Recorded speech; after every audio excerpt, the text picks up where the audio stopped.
had been on the hilltop for 2 hours now. A great mass of dark clouds creeping down from the north above blue-gray haze spoke of rain to come and a cooling. Andor lay only a few miles in that direction, across low forested hills of oak and pine, leatherleaf and sour gum. That border had seen countless generations of cattle raids going in both directions. Was Elaine watching it rain in Camelin? That lay a good 150 leagues east, too far for her to be more than a faint presence in the back of his head. Avienda in Aradoman was fainter still. He had not considered that the wise ones would take her along. Still, she would be safe among tens of thousands of Aiel, as safe as Elaine behind Camelin's walls. Tideshar stamped a hoof and tossed his head, eager to be moving. Rand patted the big black's neck. The stallion could reach the border in under an hour, but their way was west today. A short way west, in just a short while now. He had to impress at today's meeting, and he had chosen his garb with care. The crown of swords sat on his head for more reason than making an impression, though. Half the small swords nestled among the wide band of laurel leaves pointed down, making it uncomfortable to wear, giving constant reminders of its weight in gold and in responsibility. A small chip in one of those laurel leaves dug at his temple to remind him of the battle against the Seanchan, where it had been made. A battle lost, where he could not afford to lose. His dark green silk coat was embroidered in gold on the sleeves, shoulders, and high collar. A gold inlaid buckle in the shape of a dragon fastened his sword belt, and he had the dragon's scepter in hand, a 2-foot length of spearhead with a long green and white tassel below the polished steel point. If the daughter of the Nine Moons recognized it for part of a Seanchan spear, she must also see the dragons that maidens had carved winding around the remaining haft. Today he wore no gloves. The golden-maned dragon heads on the backs of his hands glittered metallically in the sun. However high she stood among the Seanchan, she would know whom she faced. A fool! Lews Theron's wild laughter echoed inside his head. A fool to walk into a trap. Rand ignored the madman. It might be a trap, but he was ready to spring it if it was. It was worth the risk. He needed his truce. He could crush the Seanchan, but at what cost in blood and in time he might not have. He glanced north again. The sky above Andor was clear, except for a few high white clouds, drifting wisps. The last battle was coming. He had to take the risk. Min, toying with the reins of her gray mare nearby, was feeling smug, and that irritated him. She had inveigled a promise from him in a weak moment and refused to release him. He could just break it. He should break it. As if she had heard his thoughts, she looked at him. Her face, surrounded by dark shoulder-length ringlets, was smooth, but the bond suddenly carried suspicion and hints of anger. She seemed to be trying to suppress both, yet she adjusted the cuffs of her ornately embroidered red coat the way she did when checking her knives. Of course she would not use one of those blades on him. Of course not. A woman's love can be violent, Lews Theron murmured. Sometimes they hurt a man worse than they think they have, worse than they mean to. Sometimes they're even sorry afterwards. He sounded sane for the moment, but Rand shoved the voice down. You should let us scout further out, Rand al'Thor, Nandera said. She and the 24 other maidens on the sparsely wooded hilltop wore their black veils up. Some had their bows in hand and arrows nocked. The rest of the maidens were among the trees, well out from the hill, keeping watch against unpleasant surprises. The land is clear all the way to the manor house, but there still smells of a trap to me. There had been a time when words like manor and house sounded awkward on her tongue. She had been a long time in the wetlands now, though. Nandera speaks truth, Olivia muttered sullenly, feeling her roan gelding closer. Apparently the golden-haired woman still resented the fact that she would not be going with him, but her reaction to hearing her native accents in Tyr made that impossible. She admitted having been shaken, but claimed it had been the surprise of the thing. He could not chance it, though. You cannot trust any of the high blood, especially a daughter of the Empress, may she? Her mouth snapped shut, and she smoothed her dark blue skirts unnecessarily, grimacing at what she had almost said. He trusted her, literally with his life, but she had too many deep-buried instincts to risk putting her face to face with the woman he was going to meet. The bond carried anger with no effort to suppress it now. Min disliked seeing Olivia near him. "It smells of a trap to me, too," Bashir said, easing his sinuously curved sword in its scabbard. He was plainly clad in burnished helmet and breastplate, his gray silk coat alone marking him out from the 81 Saldaean lancers arrayed around the hilltop. His thick, down-curved mustaches almost bristled behind the face bars of his helmet. "I'd give 10,000 crowns to know how many soldiers she has out there, and how many Damani. This daughter of the Nine Moons is the heir to their throne, man." He had been shocked when Olivia revealed that. No one in Abu Dar had mentioned it to him, as if it were of no importance. "They may claim their control ends far south of here, but you can wager she has at least a small army to see her to safety."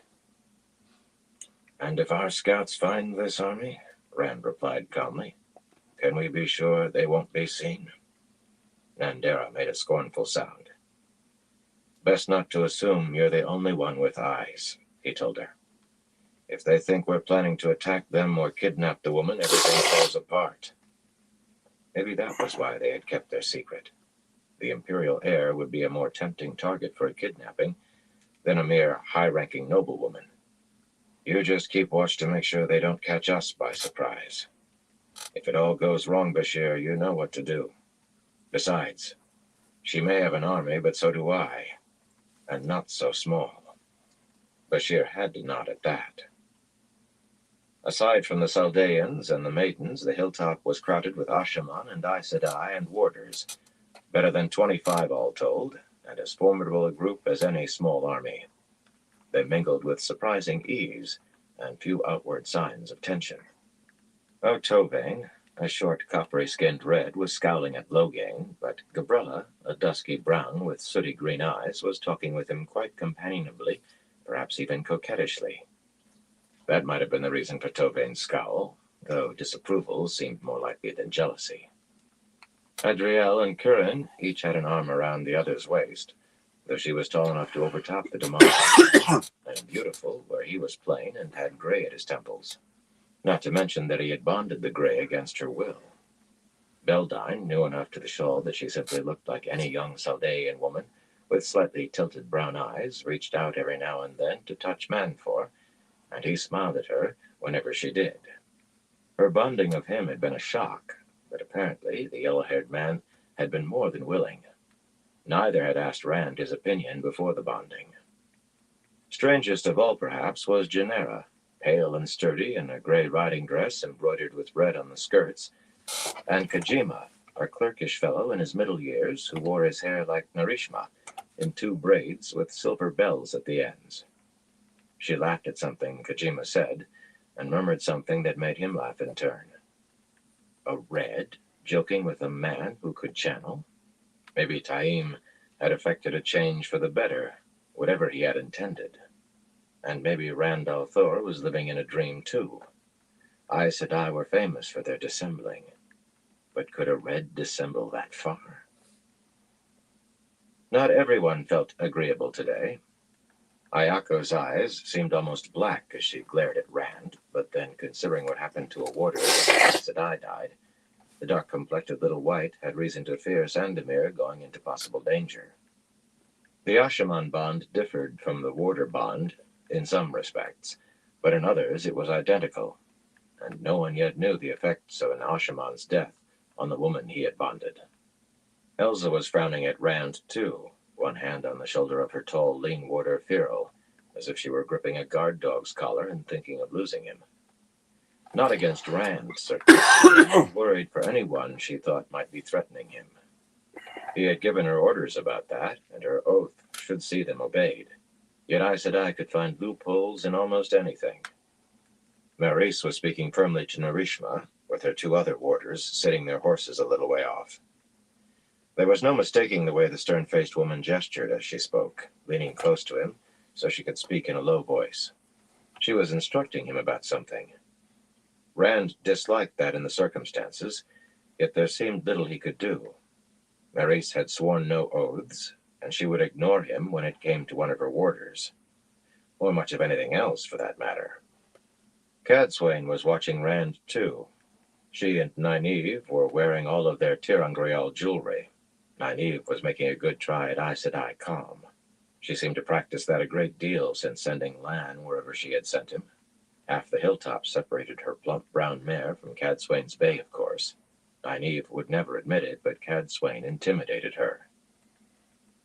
Logain rode up between Rand and Bashir, his black gelding prancing. The horse was almost the exact shade of his coat and cloak. "The sun is almost straight overhead," he said. "Time we go down?" There was only a mere hint of question in that. The man chafed at taking orders. He did not wait on a reply.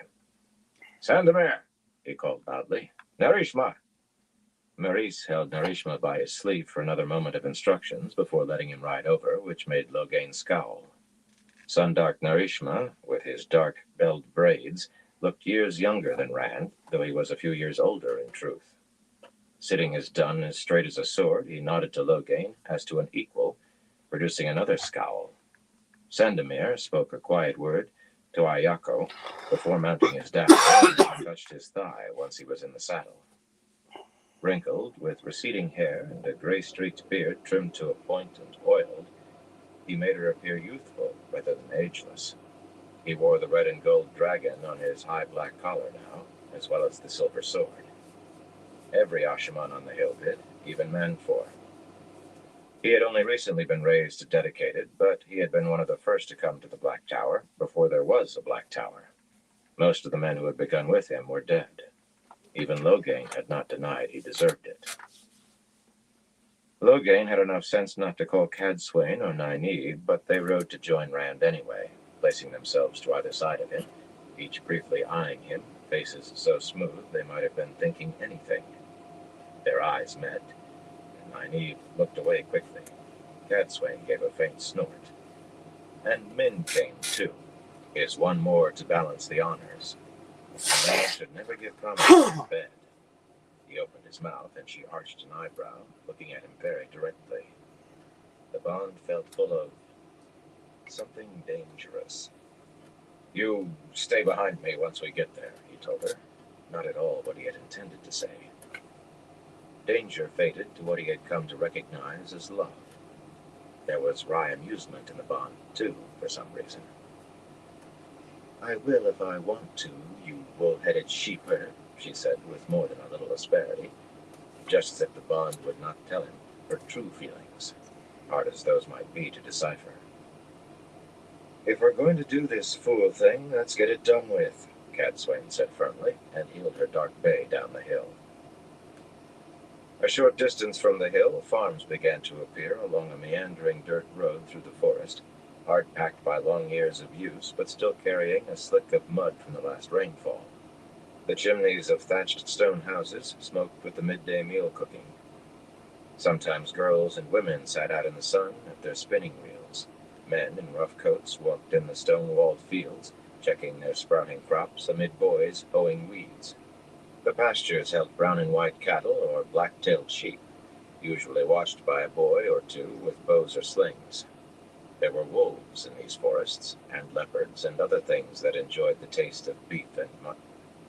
Some people shaded their eyes to peer at the passers-by, doubtless wondering who these finely dressed folk were who had come to visit the Lady Deirdre. Surely there could be no other reason for their presence, heading toward the manor house and so far from anywhere important. No one seemed agitated or frightened, though, just going about their day's work. Rumors of an army in the region surely would have upset them, and rumors of that sort spread like wildfire. Strange. The Seanchan could not travel and arrive without news speeding ahead of him. Very strange. He felt Logain and the other two men see Sayadin, filling themselves with it. Logain held almost as much as he could have himself, Narishma and Sandemir somewhat less. They were the strongest among the other Ashaman, though, and both had been at Demise Wells. Logain had proven he could handle himself in other places, other battles. If this was a trap, they would be ready, and the other side would never know it until too late. Rand did not reach for the source. He could feel Luz Theron lurking in his head. This was no time to give the madman a chance to get hold of the power. That's right, Nynaeve, you'd better embrace it, he said. We're getting close. Excuse me. I've been holding Saidar since back on that hill, Nynaeve told him. Cadsuane snorted and gave him a look that called him an idiot. Rand stilled a grimace before it could begin. His skin felt no tingling, no goosebumps. They had masked their ability, and with it, shielded him from sensing the power in them. Men had had few advantages over women when it came to channeling, but now they had lost those few, while women retained all of theirs. Some of the Ashaman were trying to puzzle out how to duplicate what Nacella had created, to find a weave that would allow men to detect women's weaves, but so far without success. Well, it would have to be dealt with by someone else. He had all he could manage on his plate at the moment. The farms continued, some alone in a clearing, others clustered 3 or 4 or 5 together. If they followed the road far enough, they would reach the village of King's Crossing in a few miles, where a wooden bridge spanned a narrow river called the Rashal. But well short of that, the road passed by a large clearing marked by a pair of tall stone gateposts, though there were neither gates nor fence. 100 paces or more beyond it, at the end of a mud-slicked clay lane, lay Lady Deirdre's manor. 2 stories of thatch-roofed grey stone, saved from looking a large farmhouse only by the gateposts and the tall twinned doors at the front. The stables and outbuildings had the same practical appearance, sturdy and unornamented. There was no one in sight, no stableman, no servant on her way to fetch eggs, no men in the fields that flanked the lane. The house's tall chimneys stood smokeless. It did smell of a trap. But the countryside was quiet, the farmers unruffled. There was only one way to find out. Rand turned Tidashar in through the gateposts. The others followed. Min did not heed his warning. She pushed her gray in between Tidashar and Nynaeve's mare and grinned at him. The bond carried nervousness, but the woman grinned. When he was halfway to the house, the doors opened and 2 women came out. One in dark gray, the other in blue, with red panels on her breast, and ankle-length skirts. Sunlight glinted off the silvery leash connecting them. 2 more appeared, and 2 more, until 3 pairs stood in a row to either side of the door. As he reached the 3/4 point, another woman stepped into the doorway, very dark and very small, dressed in pleated white, her head covered by a transparent scarf that fell over her face. The daughter of the 9 moons. She had been described to Bashir right down to her shaven head. A tension in his shoulders he had not been aware of melted. That she was actually here despite the possibility of a trap. The Seanchan would not risk the heir to their throne in anything so dangerous. He drew rein and dismounted. One of them is channeling, Nynaeve said, just loudly enough for him to hear as she climbed down from her saddle. I can't see anything, so she's masked her ability and inverted the weave, and I wonder how the Seanchan learned that. But she's channeling. Only one. There isn't enough for it to be 2. Her Tirangrial could not tell whether it was Sayadin or Sayadar being channeled, but it was unlikely to be a man. I told you it was a trap, Luz Theron groaned. I told you. Rand pretended to check his saddle girth. Can you tell which one? He asked quietly. He still did not reach for Sayadin. There was no telling what Luz Theron might do in these circumstances if he managed to grab control again.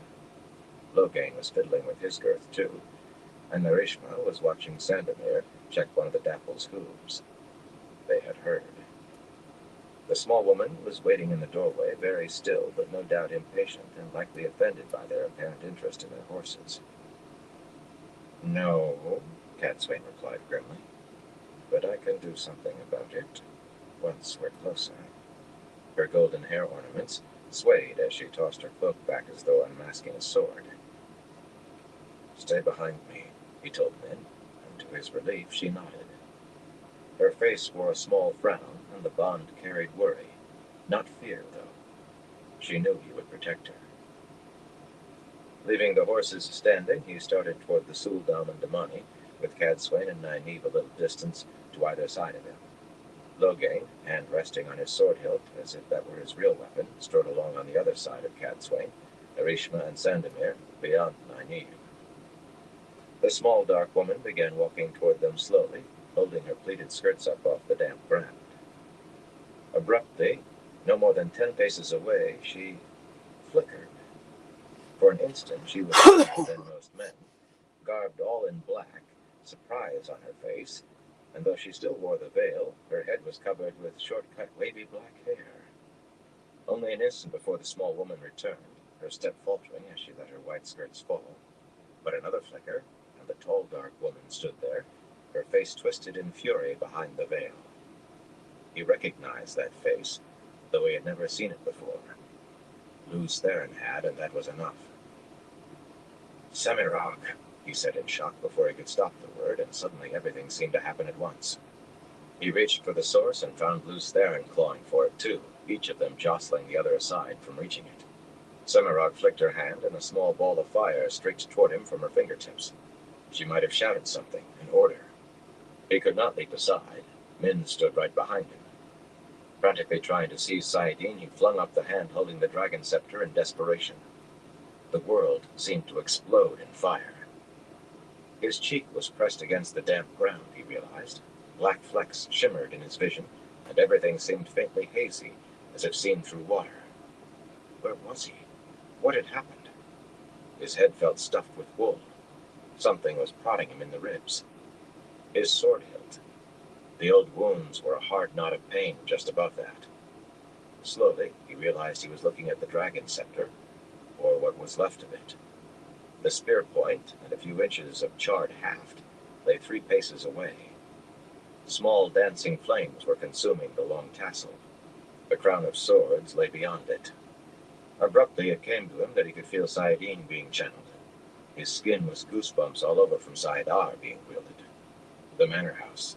Semirhage! He tried to push himself up and collapsed with a harsh cry. Slowly he pulled a left arm that seemed all pain up where he could see his hand. See where his hand had been. Only a mangled, blackened ruin remained.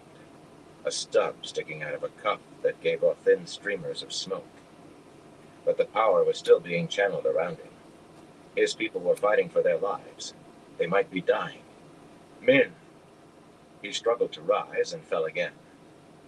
As though thinking of her had summoned her, Min was crouching over him, trying to shield him with her body, he realized. The bond was full of compassion and pain. Not physical pain. He would have known if she had the smallest injury. She was feeling pain for him. "Lie still," she said. You've been hurt." "I know," he said hoarsely. Again he reached for Saidin, and for a wonder, this time Lews Therin did not try to interfere.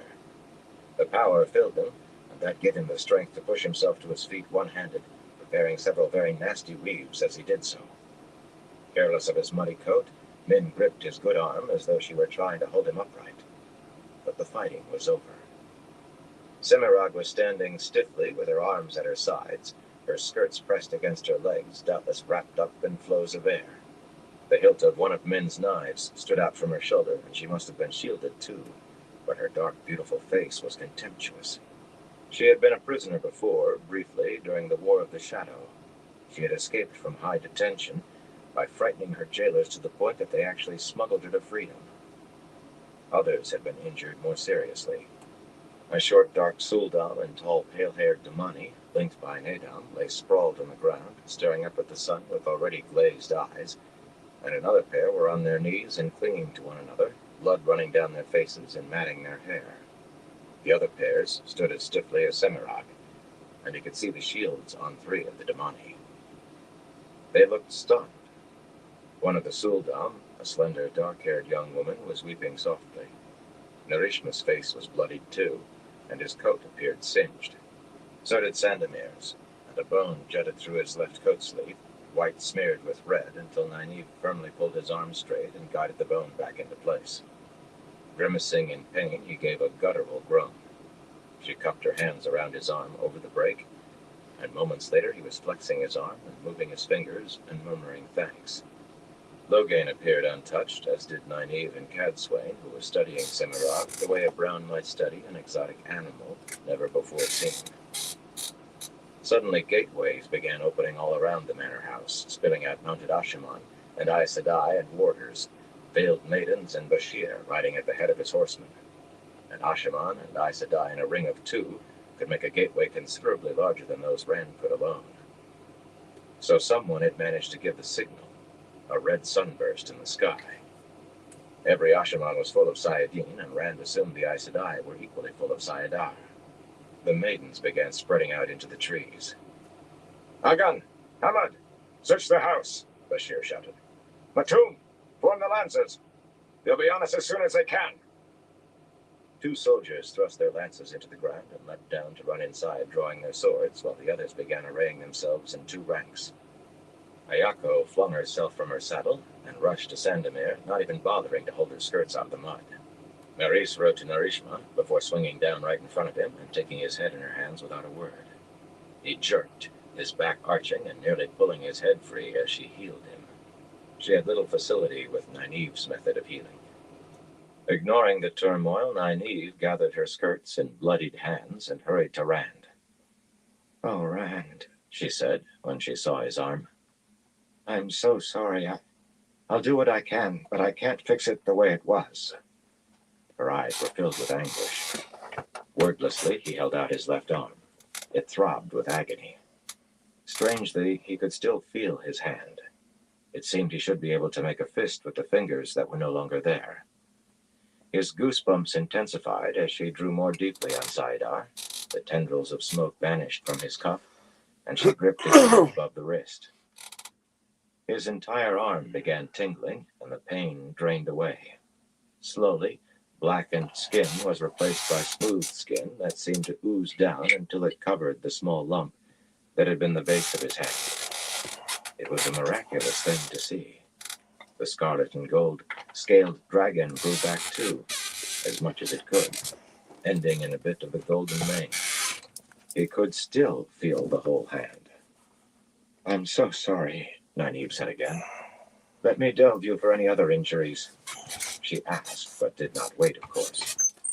She reached up to cup his head between her hands, and a chill ran through him. "There's something wrong with your eyes," she said with a frown. "I'm afraid to try fixing that without studying on it. The smallest mistake could blind you. How well can you see? How many fingers am I holding up?" "2. I can see fine," he lied. The black flecks were gone, but everything still seemed seen through water, and he wanted to squint against a sun that appeared to glare 10 times brighter than it had. The old wounds in his side were knotted with pain. Bashir climbed down from his compact bay in front of him and frowned at the stump of his left arm.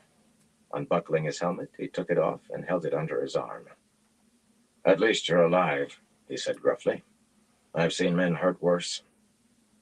"Me too," Rand said. "I'll have to learn the sword all over again, though." Bashir nodded. Most forms required 2 hands. Rand bent to pick up the crown of Ilion, but Min released his arm and hurriedly handed the crown to him. He settled it on his head. "I'll have to work out new ways to do everything." "You must be in shock," Nynaeve said slowly. "You've just suffered a grievous injury, Rand. Maybe you'd better lie down. Lord Davram, have one of your men bring a saddle to put his feet up."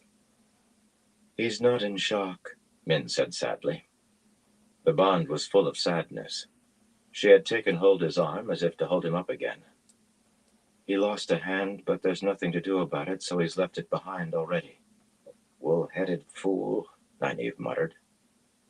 Her hand, still smeared with Sandemir's blood, drifted toward the thick braid, hanging over her shoulder, but she yanked it back down. "You've been hurt badly. It's all right to grieve. It's all right to feel stunned. It's normal." "I don't have time," he told her. Min's sadness threatened to overflow the bond. Right, he was all right. Why did she feel so sad? Nynaeve muttered half under her breath about woolhead and fool and man stubborn, but she was not finished. "Those old wounds in your side have broken open," she almost growled. You aren't bleeding badly, but you are bleeding. Maybe I can finally do something about them. But as hard as she tried, and she tried 3 times, nothing changed. He still felt the slow trickle of blood sliding down his ribs. The wounds were still a throbbing knot of pain. Finally, he pushed her hand gently away from his side. You've done what you can, Nynaeve. It's enough. Fool. She did growl this time. How can it be enough when you're still bleeding? Who is the tall woman? Bashir asked. He understood at least. You did not waste time on what could not be mended. They didn't try passing her off as the daughter of the Nine Moons, did they? Not after telling me she was a little thing. They did, Rand replied, and explained briefly. Semirhage, Bashir muttered incredulously. How can you be sure?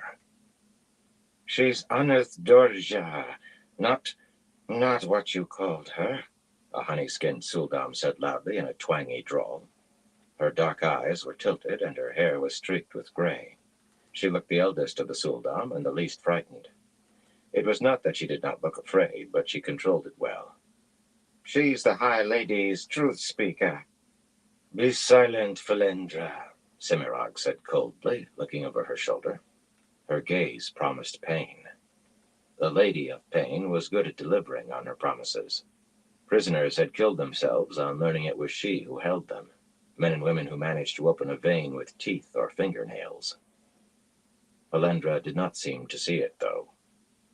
You can't command me, she said scornfully. You're not even Sojin. How can you be sure? Cadsuane demanded. Those golden moons and stars, birds and fishes, swung as she moved her piercing gaze from Rand to Semirhage and back. Semirhage saved him the effort of thinking up a lie. He's insane, she said coolly. Standing there stiff as a statue, Min's knife hilt still sticking out beside her collarbone, on the front of her black dress glistening with blood, she might have been a queen on her throne. Grendel could explain it better than I. Madness was her specialty. I will try, however. You know of people who hear voices in their heads? Sometimes, very rarely, the voices they hear are the voices of past lives. Lanfear claimed he knew things from our own age, things only Lews Therin Telamon could know. Clearly, he is hearing Lews Therin's voice. It makes no difference that his voice is real, however. In fact, that makes his situation worse. Even Grendel usually failed to achieve reintegration with someone who heard a real voice. I understand the descent into terminal madness can be abrupt. Her lips curved in a smile that never touched her dark eyes. Were they looking at him differently? Logain's face was a carved mask, unreadable. Bashir looked as though he could still not believe. Nynaeve's mouth hung open, and her eyes were wide. The bond, for a long moment, the bond was full of numbness. If Min turned away from him, he did not know whether he could stand it. If she turned away, it would be the best thing in the world for her. But compassion and determination as strong as mountains replaced numbness, and love so bright he thought he could have warmed his hands over it. Her grip on his arm tightened, and he tried to put a hand over hers. Too late, he remembered, and snatched the nub of his hand away, but not before it had touched her. Nothing in the bond wavered by a hair. Cadsuane moved closer to the taller woman and looked up at her. Facing one of the Forsaken seemed to faze her no more than facing the Dragon Reborn did. You're very calm for a prisoner. Rather than deny the charge, you give evidence against yourself. Semirhage shifted that cold smile from Rand to Cadsuane. Why should I deny myself? Pride dripped from every word. I am Semirhage. Someone gasped, and a number of the Suldam and Damani started trembling and weeping. One Suldam, a pretty yellow-haired woman, suddenly vomited down the front of herself, and another, stocky and dark, looked as if she might. Cadsuane simply nodded. I am Cadsuane Malydran. I look forward to long talks with you. Semirhage sneered. She had never lacked courage. We thought she was the High Lady, Felendra said hurriedly, and haltingly at the same time. Her teeth seemed near to chattering, but she forced her words out. We thought we were being honored. She took us to a room in the Terrasen Palace where there was a hole in the air. We stepped through to this place. I swear it on my eyes. We thought she was the High Lady. So, no army rushing toward us, Logain said. You could not have told from his tone whether he was relieved or disappointed. He eased an inch of his sword and thrust it back into its scabbard hard. What do we do with them? He jerked his head toward the Suldam and Damani. Send them to Caemlyn like the others? We send them back to Abu Dar, Rand said. Cadsuane turned to stare at him. Her face was a perfect mask of Aes Sedai serenity, yet he doubted she was anywhere near serene inside. The leashing of Damani was an abomination that Aes Sedai took personally. Nynaeve was anything but serene. Angry-eyed, gripping her braid in a tight, blood-daubed fist, she opened her mouth, but he spoke over her. I need this truce, Nynaeve, and taking these women prisoner is no way to get one. Don't argue. That's what they'd call it, including the Damani, and you know it as well as I do. They can carry word that I want to meet the Daughter of the Nine Moons. The heir to the throne is the only one who can make a truce stand. I still don't like it, she said firmly. We could free the Damani. The others will do as well for carrying messages. The Damani, who had not been weeping before, burst into tears. Some of them cried to the Suldam to save them. Nynaeve's face took on a sickly cast, but she threw up her hands and gave over arguing. The two soldiers Bashir had sent into the house came out, young men who walked with a rolling motion more accustomed to saddles than their own feet. Ahmad had a luxuriant black beard that fell below the edge of his helmet and a scar down his face. Agan wore thick mustaches like Bashir's and carried a plain wooden box with no lid under his arm. They bowed to Bashir, free hands swinging their swords clear. The house is empty, my lord, Agan said, but there's dried blood staining the carpets in several rooms. Looks like a slaughter yard, my lord.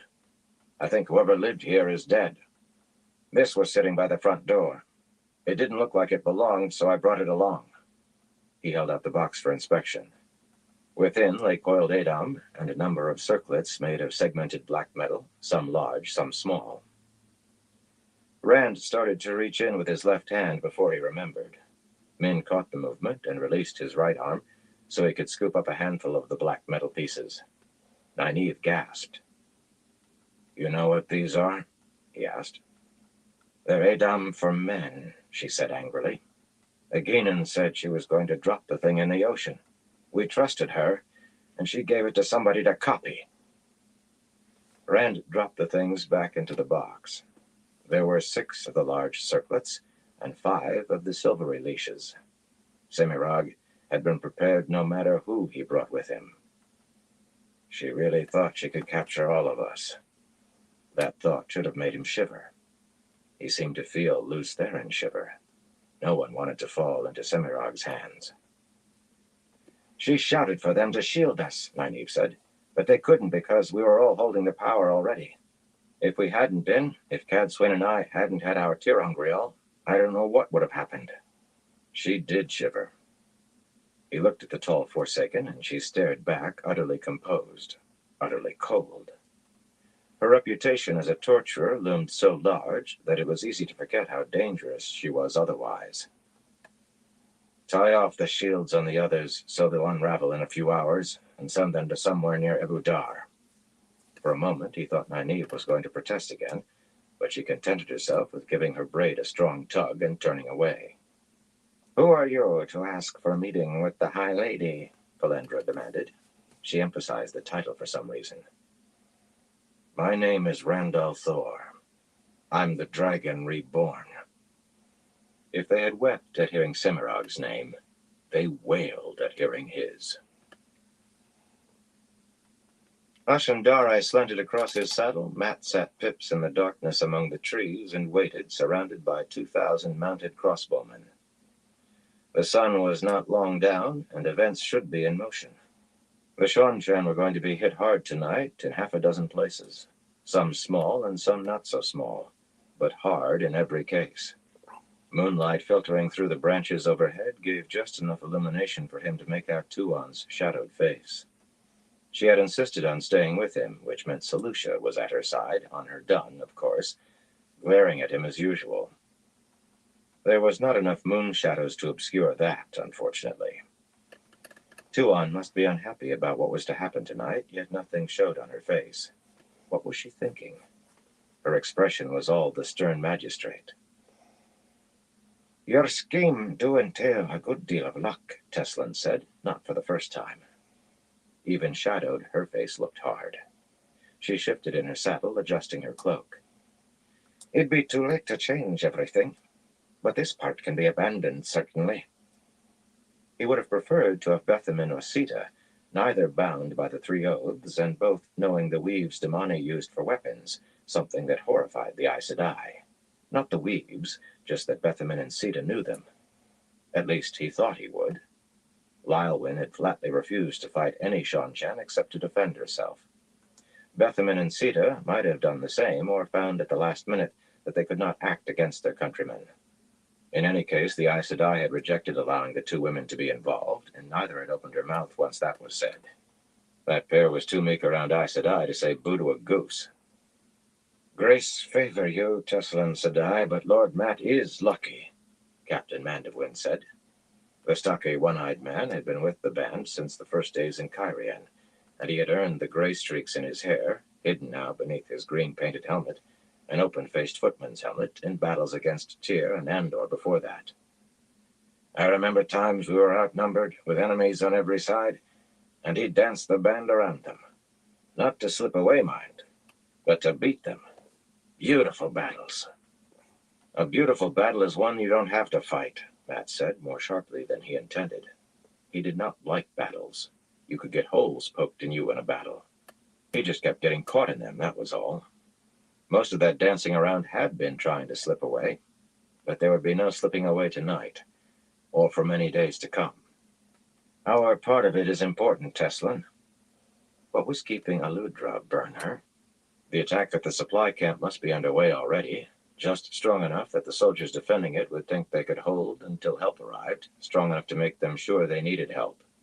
The others would be full strength from the start, to overwhelm the defenders before they knew what was on them. I mean to bloody the Seanchan. Bloody them so hard and fast and often that they're reacting to what we're doing instead of making their own plans. As soon as the words left his tongue, he wished he had phrased that another way.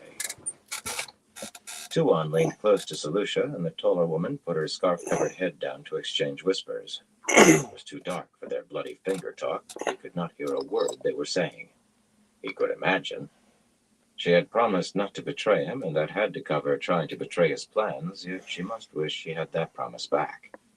He should have left her with Raimon, or one of the others. That would have been safer than letting her stay with him. He could have, if he had tied her up, her and Selucia both, and probably Satala as well. That bloody woman still took Tuon's side every time.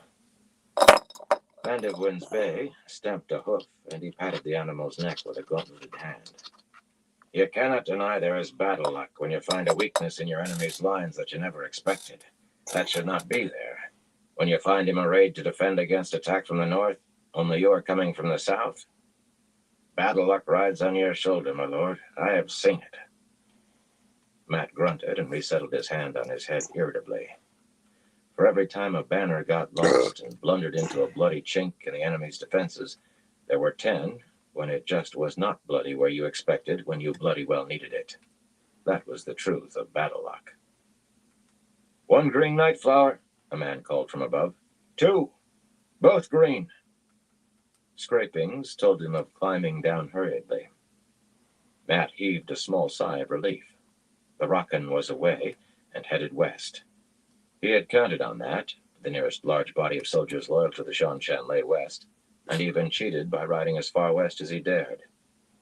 Just because you were sure your opponent would react in a certain way did not mean he would.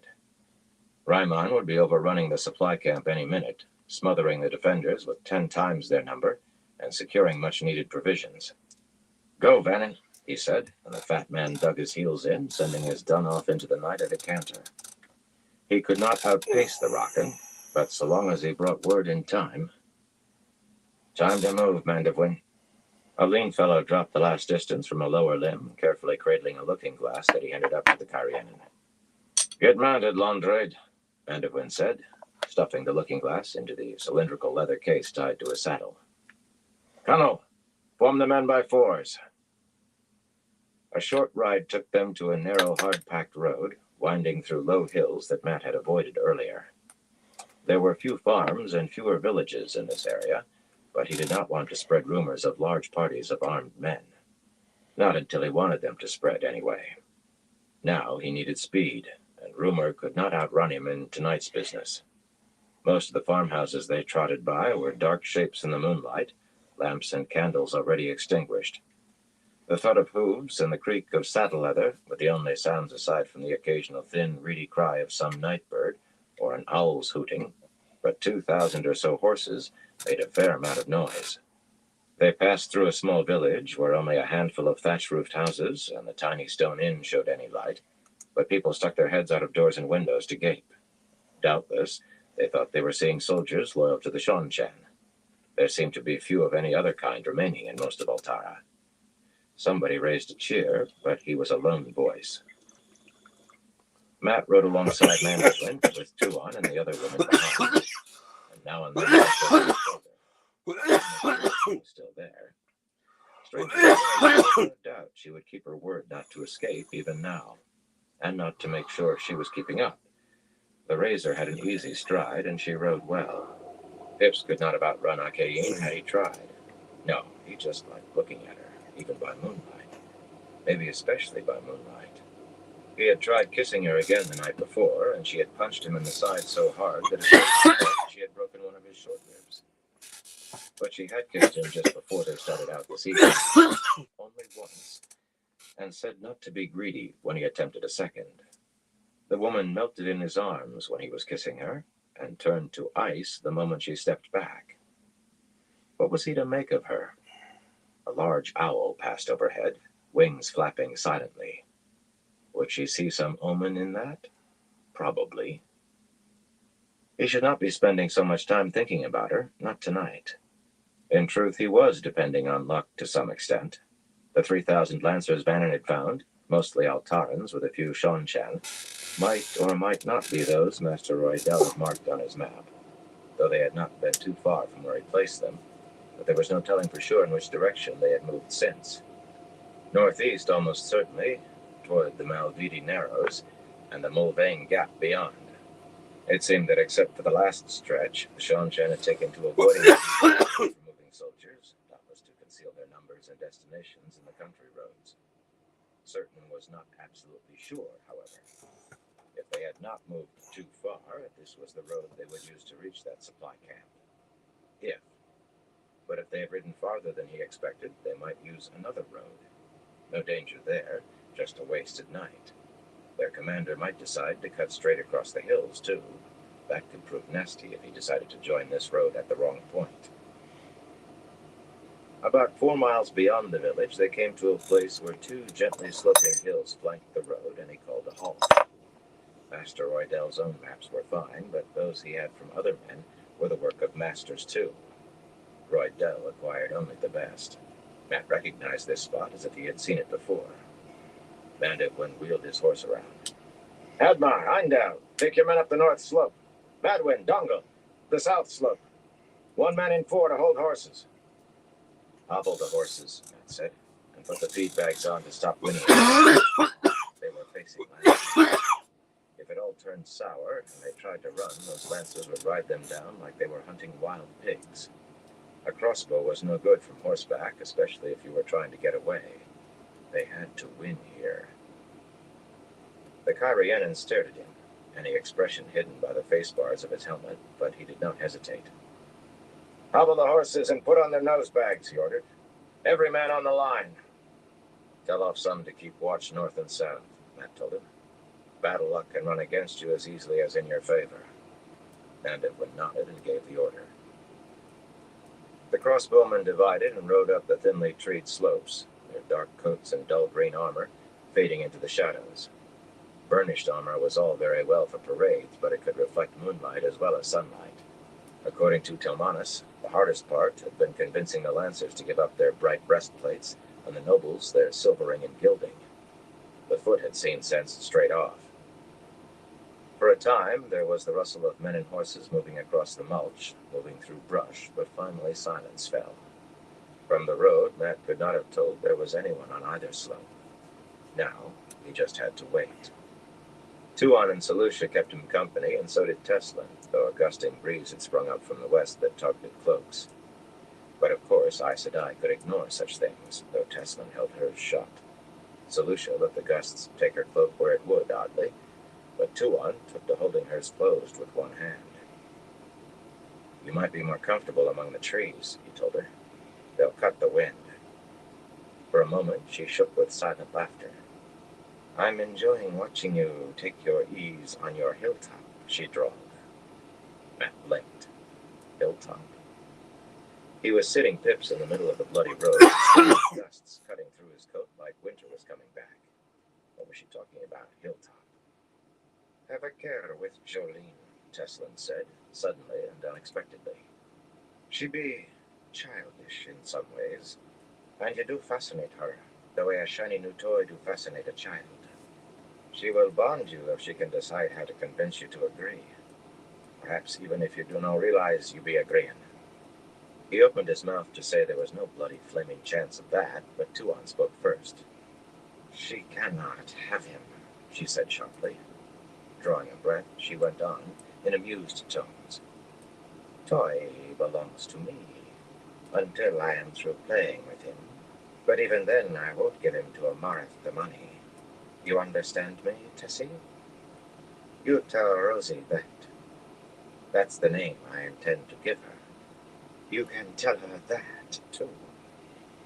The sharp gusts might not have affected Teslin, but she shivered at hearing her Damani name. Aes Sedai's serenity vanished as rage contorted her face. "What I do understand." "Give over," Matt cut in. "Both of you. I'm in no mood to listen to the pair of you trying to jab each other with needles." Teslin stared at him, indignation plain even by moonlight. "Why, Toy," Tuon said brightly, "you're being masterful again." She leaned over to Selucia and whispered something that made the bosomy woman give a loud guffaw. Hunching his shoulders and pulling his cloak around him, he leaned on the high pommel of his saddle and watched the night for Vannon. Women. He would give up all of his luck, well, half, if he could understand women. "What do you think you can achieve with raids and ambushes?" Teslin said, again not for the first time. "The Shonchan will only send enough soldiers to hunt you down." She and Jolene had kept trying to stick their noses into his planning, and so had Edicina to a lesser extent, until he chased them away. Aes Sedai thought they knew everything, and while Jolene at least did know something of war, he had not needed advice. Aes Sedai advice sounded an awful lot like telling you what to do. This time, he decided to answer her. "I'm counting on them sending more soldiers, Teslin," he said, still watching for Vannon. "The whole army they have in the Mulvane Gap, in fact. Enough of it, anyway. They're more likely to use that than any other. Everything Tom and Julian picked up says their big push is aimed at Ilion. I think the army in the Gap is to guard against anything coming at them out of Murundi or Andor. But they're the stopper in the jar for us. I mean to pull that stopper out so we can pass through." After several minutes of silence, he looked over his shoulder. The three women were just sitting their horses and watching him. He wished he had enough light to make out their expressions. Why were they bloody staring? He settled back to looking for Vannon, yet it seemed he could feel their eyes on his back. Perhaps 2 hours by the shifting of the fat crescent moon went by, with the wind slowly picking up strength. It was enough to take the night beyond cool into cold. Periodically, he tried to make the women take shelter among the trees, but they resisted stubbornly. He had to remain to catch Vannon without having to shout. The Lancers would be close behind the man, perhaps very close if their commander was a fool, but they did not. He suspected that Teslin refused because Tuon and Selucia did. That made no sense, but there it was. As for why Tuon refused, he could not have said, unless it was because she liked to listen to him arguing himself hoarse. Eventually, the wind brought the sound of a running horse, and he sat up straight in his saddle. Bannon's dun cantered out of the night, the bulky man as always, an improbable sight in a saddle. Bannon drew rein and spat through a gap in his teeth. "They're a mile or so behind me, but there's maybe 1,000 more than there was this morning. Who's ever in charge knows his business. They're pushing hard without blowing their horses." "If you be outnumbered 2-1, Teslin said, "perhaps you will reconsider." "I don't intend to give them a stand-up fight," Matt broke in, "and I can't afford to leave 4,000 lancers loose to make trouble for me. Let's join Mandeville." The kneeling crossbowman on the slope of the northern hill made no sound when he rode through their line with the women and Bannon, just shuffled aside to let them through. He would have preferred at least 2 ranks, but he needed to cover a wide front. The sparse trees did cut the wind, but not by much, and most of the men were huddled in their cloaks. Still, every crossbow he could see was drawn, with a bolt in place. Mandeville had seen Bannon arrive, and knew what it meant. The Kyrienin was pacing just behind the line until Matt appeared and swung down from Pips. Mandeville was relieved to hear that he no longer needed to keep a watch to his rear. He merely nodded thoughtfully at hearing of 1,000 more lancers than expected, and sent a man racing off to bring the watchers down from the crest to take their places in the line. If Matt Cawthon took it in stride, so would he. Matt had forgotten that about the band. They trusted him absolutely. Once, that had almost made him break out in a rash. Tonight he was glad of it. An owl hooted twice somewhere behind him, and 2 on side. "Is there an omen in that?" he asked, just for something to say. "I'm glad you are finally taking an interest, Tori. Perhaps I will be able to educate you yet." Her eyes were liquid in the moonlight. "An owl hooting twice means someone will die soon." Well, that put a bloody end to conversation. Soon enough, the Seanchan appeared, 4 abreast, and leading their horses at a trot, lances in hand. Bannon had been right about their commander knowing his job. Cantered for a time, then led at a trot, horses could cover a lot of ground quickly. Fools tried to gallop long distances and ended with dead or crippled horses. Only the first 40 or so wore the segmented armor and strange helmets of Seanchan. Pity that. He had no idea how the Seanchan would feel about casualties to their Altaran allies. Losses to their own would catch notice, though. When the middle of the column was right in front of him, a deep voice on the road suddenly shouted, "Banner, halt!" Those 2 words carried the familiar slurred drawl of the Seanchan. The men in segmented armor stopped sharply. The others straggled to a halt. Matt drew breath. Now that had to be Ta'Veren work. They could hardly have been better placed if he had given the order himself. He rested a hand on Teslin's shoulder. She flinched slightly, but he needed to get her attention quietly. "Banner!" the deep voice shouted. "Mount!" Below, soldiers moved to obey. "Now," Matt said quietly. The foxhead went cold on his chest, and suddenly a red ball of light was floating high above the road, bathing the soldiers below in an unearthly glow. They had only a heartbeat to gape. Along the line below Matt, 1,000 crossbow strings gave what sounded like one loud snap, and 1,000 bolts streaked into the formation, punching through breastplates at that short range, knocking men from their feet, sending horses rearing and screaming, just as 1,000 more struck from the other side. Not every shot struck squarely, but that hardly mattered with a heavy crossbow. Men went down with shattered legs, with legs ripped half off. Men clutched at the stumps of ruined arms, trying to stem the flow of blood. Men screamed as loudly as the horses. He watched a crossbowman nearby as the fellow bent to fasten the paired hooks of the bulky box-like crank, hanging from a strap at the front of his belt, to his crossbow string. As the man straightened, the cord streamed out of the crank, but once he was erect, he set the crank on the butt of the upended crossbow, moved a small lever on the side of the box, and began to work the handles. 3 quick turns with a rough whirring sound, and the string caught in the latch. "Into the trees!" the deep voice shouted. "Close with them before they can reload! Move!" Some tried to mount, to ride into the attack, and others dropped reins and lances to draw swords. None made it as far as the trees.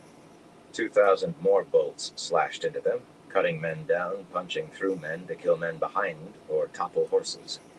On the hillside, men began working their cranks furiously, but there was no need. On the road, a horse kicked feebly here and there. The only men moving were frantically trying to use whatever they had to hand for tourniquets to keep from bleeding to death. The wind brought the sound of running horses. Some might have riders. There were no more shouts from the deep voice. "Mount of Wind," Matt shouted. "We're done here. Mount the men. We have places to be."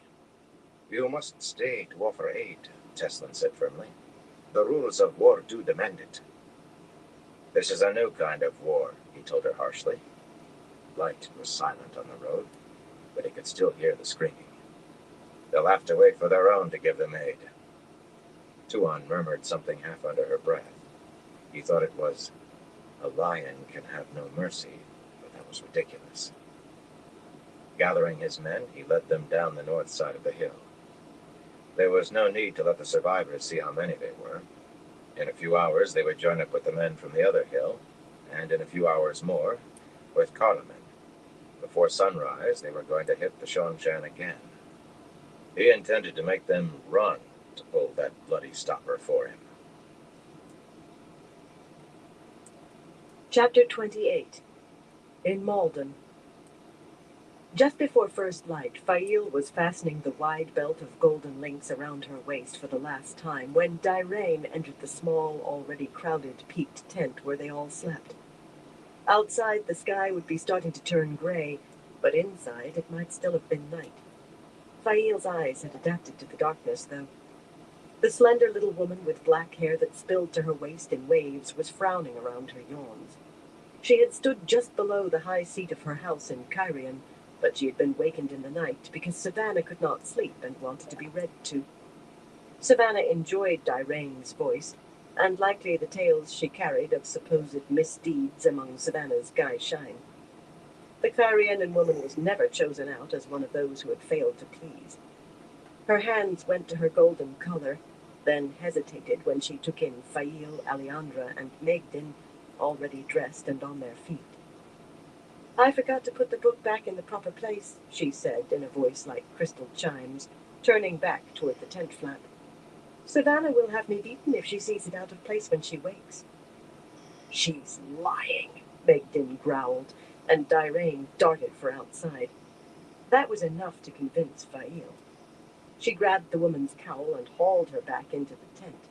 Dirain opened her mouth to scream, but Aleandra clapped her hand over it, and the three of them wrestled the woman to the blanket-strewn ground cloth. It took all three. Dirain was small, but she writhed like a snake, tried to claw at them, to bite. While the other two held the woman down, Fail produced the second knife she had secured, a quite serviceable dagger with a ridged steel hilt and a blade longer than her hand, and began slicing strips from one of the blankets. "How did you know?" Aleandra said, struggling to contain one of Dirain's arms while keeping her mouth covered without being bitten. Megden had taken care of the woman's legs by sitting on them and had her other arm twisted to her shoulder blades. Dirain still managed to twist, if uselessly. She was frowning, but when she spoke, her face went smooth. I could just make it out. If she were really worried about being beaten, she'd have frowned harder, not stopped. The golden-haired woman was not a very skilled lady's maid, yet she was a very observant one. But what made her suspicious? Megden shrugged. Maybe one of us looked surprised or guilty, though I can't say how she could have noticed without any light. Soon enough, they had Dirain trussed up with her ankles and wrists tied together behind her back. She would not wriggle far like that. A wadded length torn from her shift and tied in place with another piece of blanket served for a gag that let her emit only grunts. She twisted her head to glare up at them. Fail could not see her face very well, but the woman's expression had to be either glaring or pleading, and Dirain only pleaded with Shido. She used her position as one of Savannah's gai'shain to bully gai'shain who were not, and her tale-carrying to bully those who were. The trouble was, they could not leave her here. Someone might come at any moment to summon one of them to serve Savannah. "We can kill her and hide the body," Aleandra suggested. smoothing her long hair that had become disarrayed in the struggle. Where? Magdalen said, combing her own sun-gold hair with her fingers. She did not sound a lady's maid speaking to a queen. Prisoners were equals in their captivity, or else they aided their captors. It had taken time to teach Alejandra that. It has to be somewhere she won't be found for at least a day. Savannah might send men after Galena to bring us back if we're suspected of killing one of her belongings. She vested that word with all the scorn it would bear. And I don't trust Galena not to let them bring us back. Diraine began struggling against her bonds again and grunting harder than ever. Maybe she had decided to plead after all. We aren't going to kill her, Fail told them. She was being neither squeamish nor merciful. There simply was nowhere they could be sure a body had been hidden long enough. Not that they could reach without being seen. I'm afraid our plans have changed a little. Wait here.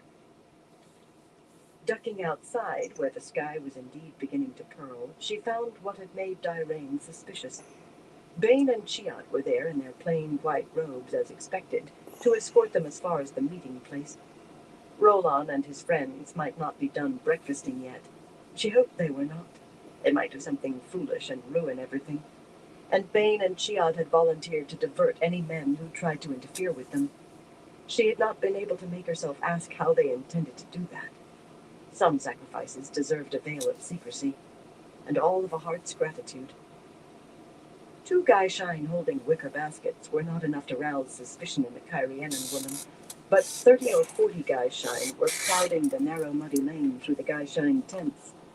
Aravine's plump, plain face watched her from a white cowl, and Lusara's beautiful one. Alban was there with his son Theral in their robes of muddy tent cloth, and Alinea, a plump Amadisian silversmith in dirty, coarse white linen, and Dorman, a stocky Kyrianan bootmaker, and Corvilla, a lean weaver from right here in Altara, and they represented not a tenth part of those who had sworn to her, but a gathering of Gaishain this large would have planted suspicion in a stone, at least when added to the 3 of them being dressed. Diraine likely had heard who had been summoned to Savannah this morning. How had they learned she was leaving today? It was too late to worry about that. If any Shido knew, they would all have been dragged from the tent before this.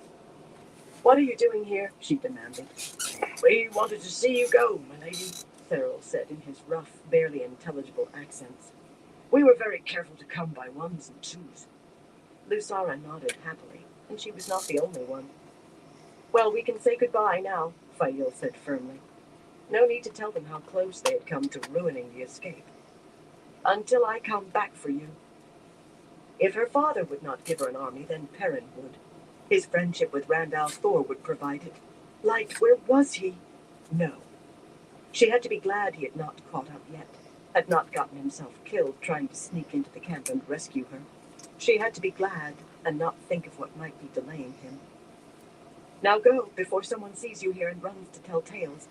And don't talk to anyone about this.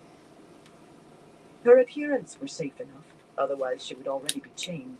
But there were too many like Diraine among the Gaishain, and not only among the long-held Kyrianan. Some people naturally set to licking wrists wherever they were. They bowed or curtsied or knuckled their foreheads, just as if nobody might be poking their heads out to sea, and scattered in every direction with chagrined expressions. They really had expected to watch her leave. She had no time to fritter away on exasperation. Hurrying to Bane and Chiad, she hastily explained the situation inside the tent. They exchanged glances when she finished and put down the baskets to free fingers from maiden hand talk. She avoided looking at their hands, since they plainly wanted privacy. Not that she could have understood much in any case. Their hands moved very fast. Flame-haired Bane, with her dark blue eyes, stood nearly half a hand taller than she, gray-eyed Chiad just a finger taller.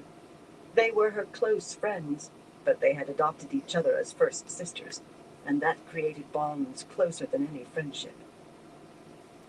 We will take care of Diraine, Saigon, Chiad said at last, but it means you must go into the town alone.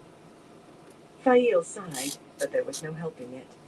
Perhaps Roland was already awake. He could be watching her that minute. He always seemed to appear out of nowhere when she needed him. Surely he would not interfere with her leaving, not when he had promised to take her when he himself left. Yet he still had hopes, so long as she wore white. Him and his kissing games. He might want to keep her in Gaishan robes a little longer. When men wanted to help, they always thought their way was the only way. Bane and Chiad ducked into the small peaked tent, and Aleandra and Megden came out. There really was not room inside for 5. Megden went around the side of the tent and returned with a basket like those the other women had been carrying. Dirty Gaishan robes bulged out of the top of each, making them appear loads of laundry, but beneath were dresses near enough fitting, a hatchet, a sling, cords for making snares, flint and steel, packets of flour, meal, dried beans, salt, and yeast. A few coins they had been able to find, everything they would need to make their way west, to find Perrin. Galena would take them out of the camp, but there was no saying which direction her Aes Sedai business would take her then. They had to be self-reliant from the start. Fail would not put it past the Aes Sedai to abandon them as soon as she was able. Megden stood over her basket with an air of determination, her jaw set and her eyes firm, but Aleandra's face was wreathed in smiles. Had to get my other Try not to torch. look so happy, Fail told her. Wetlander Gaishan seldom smiled, and never so joyfully. Aleandra tried to moderate her expression, but every time she smoothed her smiles away, they crept back. "We're escaping today," she said. "It's hard not to smile. You'll stop if some wise one sees you and decides to find out why you're happy." "We're hardly likely to meet a wise one among the Gaishan tents or in Malden," the woman said through a smile. Determined or not, Megden nodded agreement. Fail gave up. In truth, she felt a little giddy herself in spite of Dirain. They were escaping today. Bane came out of the tent, holding the tent flap for Chiad, who was carrying on her back a blanket-wrapped bundle just large enough to be a small human. Chiad was strong, but she had to lean forward a little to support the weight. "Why is she so still?" Fail asked. She had no fear they had killed Dirain. They were fierce about following the rules for Gaishan, and violence was forbidden. But that blanket could have been full of wood for all that it moved. Bane spoke softly, an amused light in her eyes. "I stroked her hair and told her I would be very upset if I had to hurt her. Simple truth, considering how much even slapping her would cost me." Chiad chuckled. "I think Dirain's Saigon thought we were threatening her. I think she will be very quiet and very still until we let her go." She shook with silent laughter. Aiel humor was still a mystery to Fail. She knew they would be punished severely for this, though. Aiding an escape attempt was dealt with as harshly as trying to escape. "You have all my gratitude," she said. "You and Chiad both, now and forever. I have great She kissed Bane lightly on the cheek, which made the woman blush as red as her hair, of course. Aiel were almost prudishly restrained in public, in some ways. Bane glanced at Chiad, and a faint smile appeared on her lips. "When you see Gaul, tell him Chiad is Gaishan to a man with strong hands, a man whose heart is fire. He will understand. I need to help her carry our burden to a safe place. May you always find water and shade, Fail Bashir." She touched Fail's cheek lightly with her fingertips. "One day we will meet again." Going over to Chiad, she took one end of the blanket, and they hurried away, carrying it between them. Gaul might understand, but Fail did not. Not the heart of fire, anyway, and she doubted that Manderek's hands interested Chiad in the slightest. The man had bad breath, and started getting drunk as soon as he woke, unless he was going on a raid or hunting. But she put Gaul and Manderek out of her mind and shouldered her basket. They had wasted too much time already. There we go. The sky was beginning to take on the appearance of actual daylight, and Gaishan were stirring among the wildly diverse tents of the camp close on Malden's walls, scurrying off to be about some chore, or at least carrying something to give a semblance of working. But none paid any mind to 3 women in white carrying baskets of laundry toward the town's gates. There always seemed to be laundry to be done, even for Savannah's Guyshine. There were far too many Wetlander Guyshine for Fail to know everyone, and she saw no one she knew until they came on Arla and Lucille, shifting from foot to foot with baskets on their shoulders. Taller than most Aiel women and dark, Arla kept her black hair cut as short as any maiden and strode like a man when she walked. Lucille was short and pale and slim and had red ribbons tied in her hair, which was not much longer.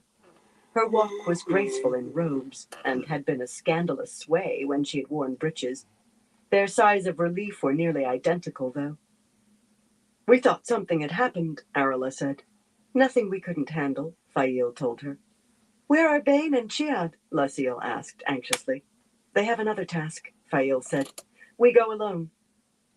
They exchanged glances, and their sighs were far from relieved this time. Of course Roland would not interfere. Not with them getting away. Of course not. The iron-strapped gates of Malden stood open, shoved back against the granite walls as they had since the city fell. Rust had turned the broad iron straps brown, and the hinges were so rusty that pushing the gates shut again might be impossible. Pigeons nested in the grey stone towers flanking them now. They were the first to arrive. At least, Fail could see no one ahead of them down the street. As they walked through the gates, she retrieved her dagger from the pocket inside her sleeve and held it with the blade pressed against her wrist, pointing up her arm. The other women made similar motions, if not so deftly. Without Bane and Chiad, and hoping that Roland and his friends were otherwise occupied, they had to provide their own protection.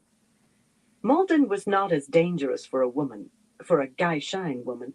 Shido who tried to prey on their own got short shrift. Not as dangerous as the Shido portion of the camp, yet women had been assaulted there, sometimes by groups of men. The lights said if they were accosted, it was only by one or two. One or two they might catch by surprise and kill before they realized these Guyshine had teeth. If there were more than two, they would do what they could, but an Aiel weaver or potter was as dangerous as most trained armsmen.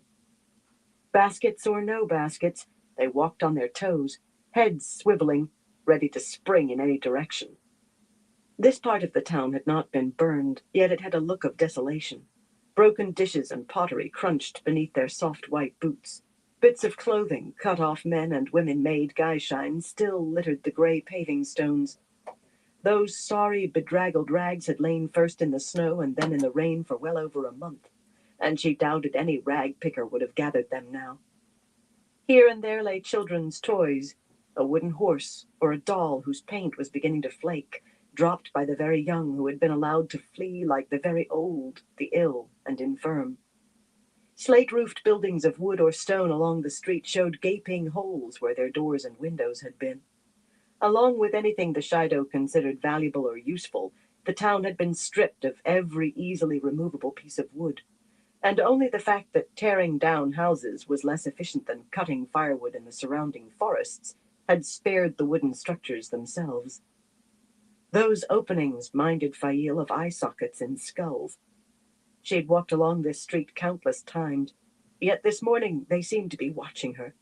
They made her scalp crawl. Halfway across the town, she looked back toward the gates, no more than 150 paces behind.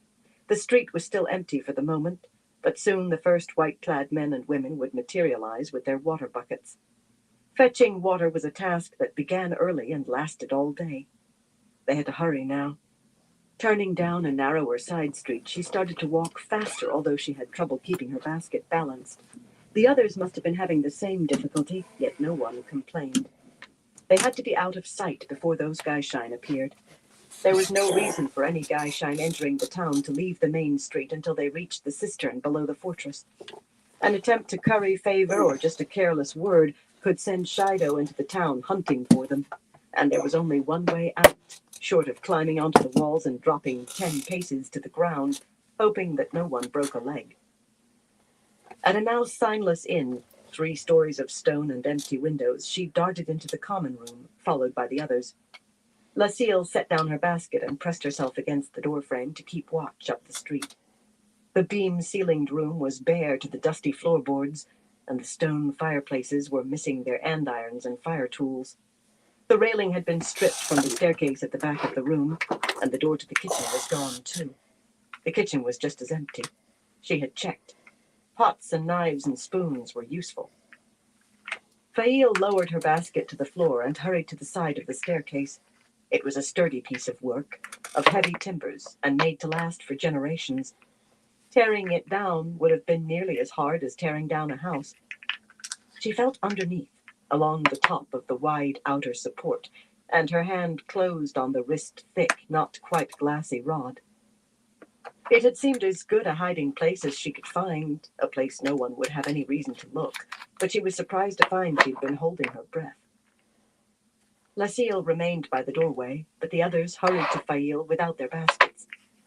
At last, Alejandra said, gingerly touching the rod with her fingertips. The price of our freedom. What is it? An angreal, Fail said. Or perhaps a turangreal. I don't know for certain, except that Galena wants it very badly, so it must be one or the other. Megden put her hand on the rod boldly. It could be either, she murmured. They often have an odd feel. So I've been told, anyway. She claimed never to have been to the White Tower, but Fail was not so sure she once had been. Megden could channel, but so weakly and with so much difficulty that the wise ones saw no danger in letting her walk free. Well, as free as any Gaishine was. Her denials might well be a matter of shame. Fail had heard that women who had been put out of the tower because they could not become Aes Sedai sometimes denied ever having gone in order to hide their failure. Arla gave a shake of her head and backed away a step. She was Tyran, and despite traveling with Aes Sedai, she was still uncomfortable over the power or anything to do with it. She looked at the smooth white rod as if at a red adder and licked her lips. Galena might be waiting on us. She might get angry if we make her wait long. Is the way still clear, Lasille? Fail asked as she stuck the rod far down into her basket. Arla exhaled heavily, clearly as relieved at having the thing out of her sight as she had been to see Fail earlier. Yes, the Carianan replied, but I do not understand why. She still stood so that one eye could peek around the corner of the doorframe. The first Gaishine should be coming for water by now. Maybe something has happened in the camp, Megden said. Suddenly her face was grim, and her knife was in her hand, a wooden-handled affair with a chipped and pitted blade. Fael nodded slowly. Maybe something such as Dyrain having been found already. She could not tell where Fael and the others had been going, but she might have recognized some among the waiting Gaishine. How long would they hold out, if put to the question? How long would Alvon hold out if Therill were? There's nothing we can do about it in any case. Galena will get us out. Even so, when they left the inn, they ran, carrying the baskets in front of them and trying to hold up their long robes so they did not trip. Fail was not the only one to look over her shoulder frequently and stumble. She was not sure whether or not she was relieved to finally see Gaishine carrying buckets on ropes drift across the crossing of the town's main street. She certainly did not slow down. They did not have far to run. In moments, the smell of charred wood that had faded from the rest of Malden began to grow. The southern end of Malden was a ruin. They halted at the edge of the devastation and edged around a corner so they would not be seen by anyone glancing down the street. From where they stood to the southern wall, near 200 paces, marched roofless shells with blackened stone walls interspersed with piles of charred beams, washed clean of ash by the rains. In places, not even the heaviest timbers remained. Only on the south side of this street were there any structures even close to whole. This was where the fire that raged after the Shido took the city had been finally stopped. Half a dozen buildings stood without roofs, though the lower floors looked intact, and twice as many were leaning piles of black timbers and half-burned boards that appeared on the edge of collapse. There, Megden said, pointing east along the street. A long length of red cloth fluttered in the breeze where she pointed. It was tied to a house that seemed ready to fall in.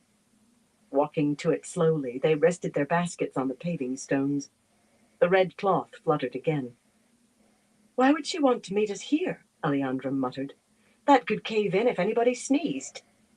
She rubbed at her nose as though the word had given her the urge. It is quite sound. I inspected it. Galina's voice behind them jerked Fail's head around. The woman was striding toward them, plainly from one of the sound buildings on the north side of the street. After so long seeing her in that belt and collar of gold and fire drops, she looked odd without them. She still wore her white silk robes, but the absence of the jewelry was convincing. Galina had not somehow managed to turn truth on its head. She was leaving today. Why not in one of the sound buildings? Fail demanded. Or right here? Because I don't want anyone to see it on my hands, Galina said, walking past her. Because no one will look inside that ruin. Because I say so. She stepped through what was a doorway, ducking under a heavy, charred roof beam that slanted across the opening, and immediately turned to her right and began descending stairs. Don't dawdle.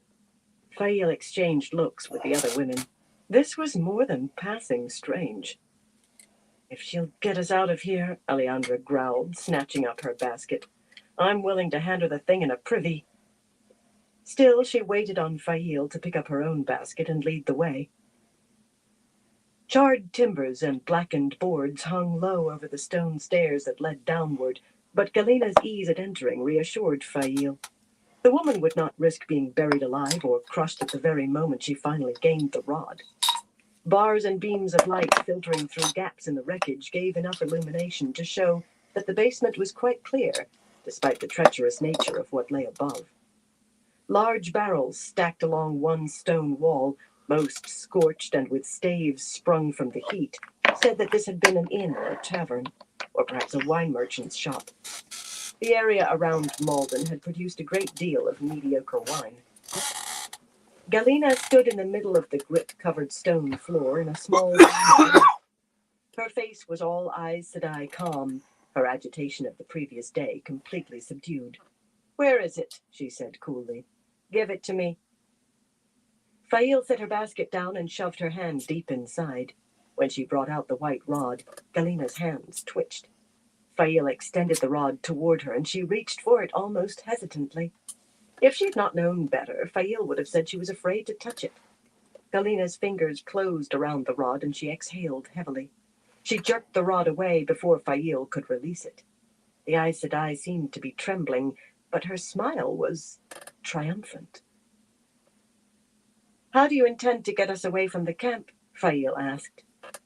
Should we change our clothes now? Galina opened her mouth, then suddenly raised her free hand, palm out. Her head tilted toward the stairs as if listening. It may be nothing, she said softly, but it's best if I check. Wait here and be quiet. Be quiet, she hissed when Fail started to speak.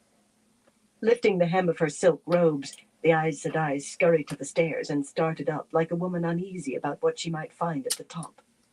Her feet passed out of sight behind the sagging boards and beams.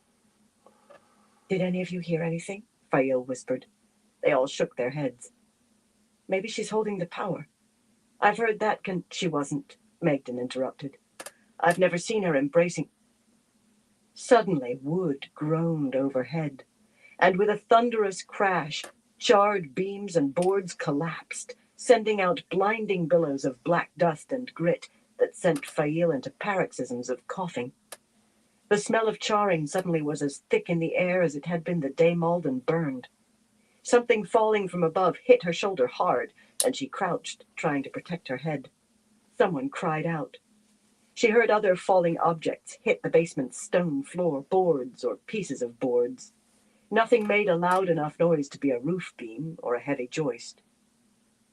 Eventually, it seemed like hours, it might have been minutes, the rain of debris stopped. The dust began to thin. Quickly she looked around for her companions and found them all huddling on the floor with their arms around their heads. There seemed to be more light than before, a little more. Some of the gaps overhead were wider now.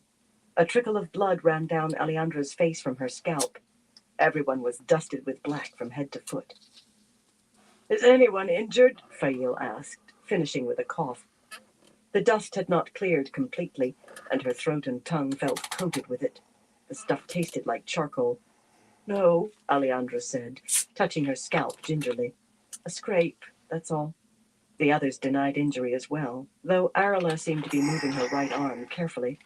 No doubt they had all suffered bruises, and Fail thought her left shoulder was going to be black and blue shortly, but she would not count that a real injury. Then her eyes fell on the stairs, and she wanted to weep. Wreckage from above filled the whole space where the staircase had been. They might have been able to squeeze through some of the gaps overhead. Fail thought she could reach them, standing on Arla's shoulders, but she doubted she could pull herself through with one good arm, or that Arla could. And if either managed, she would be in the middle of a burned-out ruin and likely as not make the rest of the thing fall in, too. No, Alejandra moaned. Not now. Not when we were so close.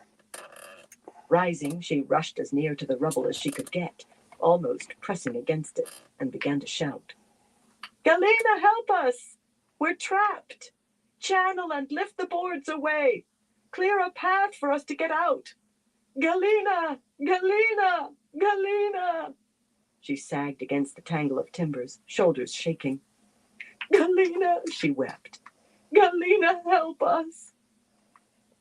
Galena's gone, Fail said bitterly. The woman would have answered if she was still above or had any intention of aiding them. With us trapped down here, maybe dead, she has the perfect excuse for leaving us behind. Anyway, I don't know whether an Aes Sedai could move some of those timbers if she tried. She did not want to mention the possibility that Galena had arranged that excuse herself. Light.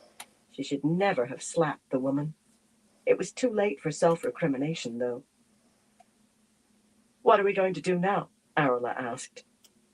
Dig ourselves out, Fail and Magdan said at the same instant. Fail looked at the other woman in surprise. Her maid's dirty face wore a queen's resolve. Yes, Alejandra said, straightening.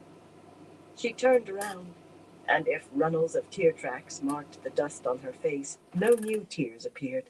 She really was a queen, and could not like being shamed by the courage of a lady's maid. We'll dig ourselves out, and if we fail,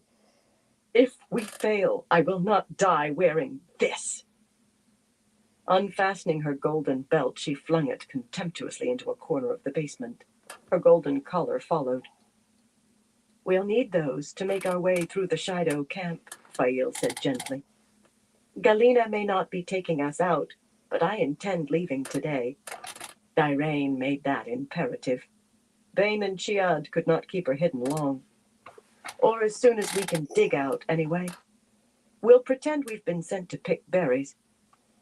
She did not want to step on her liege woman's bold gesture, though. However, we don't need to wear them now. Removing her belt and collar, she righted her basket and set them atop the dirty Gaishain robes. The others emulated her. Alejandra retrieved her own belt and collar with a rueful laugh. At least she could laugh again. Fail wished she could. The jumble of charred timbers and half-burned boards filling the staircase resembled one of those blacksmith's puzzles her Perrin enjoyed. Almost everything seemed to be propping up something else. Worse, the heavier timbers might be beyond all of them working together. But if they could clear enough for them to be able to crawl through, writhing between the thick beams, it would be dangerous, that crawl. But when a dangerous path was your only route to safety, you had to take it.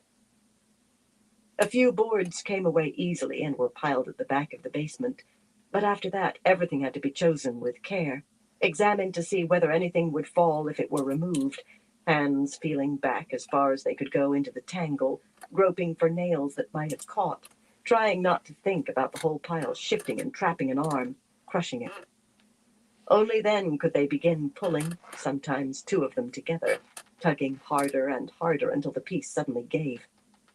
That work went slowly, with the great pile occasionally groaning or shifting slightly. Everyone darted back, holding their breath when that happened. Nobody moved again until they were sure the snarl of timbers was not going to collapse. The work became the focus of their world. Once Fail thought she heard wolves howling. Wolves generally made her think of Perrin, but not this time. The work was all. Then Alejandra wrenched a charred board free, and with a great groan, the mass began to shift toward them. Everyone ran toward the back of the basement as the pile fell in with a deafening rumble, sending up more billows of dust. When they stopped coughing and could see again, dimly, with dust still hanging in the air, perhaps a quarter of the basement was filled. All of their work undone, and worse, the jumble was leaning toward them precariously. Groaning, it sagged a little more toward them and stopped. Everything about it said the first board pulled free would bring the whole mass down on their heads. Arla began to cry softly. Tantalizing gaps admitted sunlight and allowed them to see the street, the sky, but nothing anyone could wriggle through, even Lucille. Fail could see the red scarf Galena had used to mark the building. It fluttered for a moment in the breeze. Staring at the scarf, she seized Magdan's shoulder. I want you to try to make that scarf do something the wind wouldn't make it do. You want to attract attention? Alejandra said hoarsely. It's far more likely to be Shido than anyone else. Better that than dying down here of thirst, Fail replied, her voice harsher than she wanted. She would never see Perrin again then. If Savannah had her chained, she would at least be alive for him to rescue. He would rescue her, she knew it. Her duty now was to keep the women who followed her alive, and if that meant captivity, so be it. Magdan? I might spend all day trying to embrace the source and never succeed, the sun-haired woman said in dull tones. She stood slumped, staring at nothing. Her face suggested that she saw an abyss beneath her feet. And if I do embrace it, I can almost never weave anything. Fail loosened her grip on Magdan and smoothed her hair instead. I know it's difficult, she said soothingly. Well, in truth, I don't know. I've never done it. But you have, and you can do it again. Our lives depend on you, Magdan. I know the strength that's in you. I've seen it time and again. There is no surrender in you. I know you can do it, and so do you. Slowly, Magdan's back straightened, and despair slid off her face. She might still see the abyss, but if she fell, she would fall without flinching. I'll try, she said. For a long while, she stared up at the scarf, then shook her head dejectedly. The source is there, like the sun just beyond the edge of sight, she whispered. But every time I try to embrace it, it's like trying to catch smoke with my fingers. Fail hastily pulled the Gaishine robes from her basket and another, careless of the gold belts and collars falling to the stone floor. Sit down, she said, arranging the robes in a pile. Make yourself comfortable. I know you can do it, Magdan. Pressing the other woman down, she folded her legs and sat beside her. You can do it, Alejandra said softly, sitting down on Magdan's other side. Yes, you can, Lucille whispered, joining them. I know you can, Arla said, as she lowered herself to the floor. Time passed, with Magdan staring at the scarf. Fail whispered encouragement and held on to hope hard. Suddenly the scarf went rigid, as if something had pulled it taut. A wondrous smile appeared on Magdan's face as the scarf began to swing back and forth like a pendulum. 6, 7, 8 times it swung. Then it fluttered in the breeze and fell limp. That was marvelous, Fail said. Marvelous, Alejandra said. You're going to save us, Magdan. Yes, Arla murmured. You're going to save us, Magdan. There were many kinds of battle. Sitting on the floor, whispering encouragement, Magdan fighting to find what she could seldom find, they fought for their lives while the scarf swung, then fell to the breeze, swung, and fell limp. But they fought on.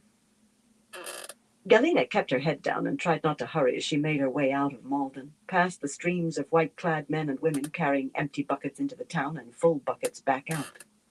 She did not want to attract attention, not without that cursed belt and necklace. She had donned the things when she dressed in the night while Thurava was still asleep, but it had been such a pleasure to remove them and hide them with the clothes and other things she had secreted away for her escape that she could not resist. Besides, Thurava would have been angered to wake and find her missing. She would have ordered a watch for her little Lena, and everyone marked her by those jewels. Well, they would pay to help her return to the tower now, return to her rightful place. That arrogant Fail and the other fools were dead or as good as, and she was free. She stroked the rod hidden in her sleeve and shivered with delight. Free. She did hate leaving Tharava alive, but if anyone had entered the woman's tent and found her with a knife through her heart, Galena would have been the first suspect. Besides, images rose in her head of her bending stealthily over the sleeping Tharava, the woman's own belt knife in hand, of Tharava's eyes snapping open, meeting hers in the darkness, of her screaming, of her hand opening nervelessly to drop the knife, of her begging, of Tharava. No, no! It would not have been that way. Certainly not. She had left Tharava alive of necessity, not because she was... not for any other reason. Suddenly wolves howled. Wolves in every direction, a dozen or more. Her feet stopped of their own accord. A motley collection of tents surrounded her. Walled tents, peaked tents, low Aiel tents. She had walked right through the Gaishain portion of the camp without realizing it. Her eyes rose to the ridge west of Malden, and she flinched. Thick fog curled along the whole length of it, concealing the trees as far as she could see in either direction. The town walls hid the ridge to the east, yet she was sure there would be thick fog there, too. The man had come. The great Lord preserve her, she had been just in time. Well, he would not find his fool wife, even if he managed to survive whatever he was about to try. Nor would he find Galena Kasban. Thanking the great Lord that Tharava had not forbidden her to ride, the woman had much preferred dangling the possibility that she might be allowed if she grovelled sufficiently. Galena hurried toward her hidden stores. Let the fools who wanted to die here die. She was free. Free. Chapter 29. The Last Knot. Perrin stood just below the ridgetop, near the edge of the fog, and studied the encampment and stone-walled town below. 200 paces of fairly steep slope, sparsely dotted with low brush down to level ground. Perhaps 700 more of cleared ground to the first tents, then better than a mile to the town. It seemed so close now. He did not use his looking glass. A glint off the lens from the sun just peeking over the horizon, a fingernail edge of golden red, might ruin everything. The grayness around him curled, but did not really move with the breeze, even when it gusted and made his cloak stir. The dense mist on the far ridge, obscuring the windmill there, seemed too still as well, if you studied it a while. How long before someone among those tents noticed? There was nothing to be done for it.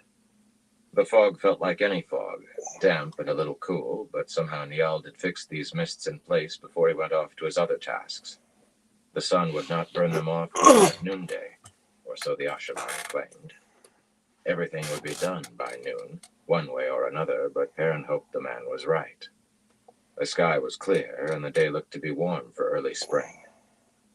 Only a few Shaido seemed to be outside in the camp, relatively speaking, but thousands of white-clad figures bustled about among the tents. Tens of thousands. His eyes ached to find Fail among them. His heart ached to see her. But he could as well try to pick out one particular pin from a barley basket of them spilled in the ground.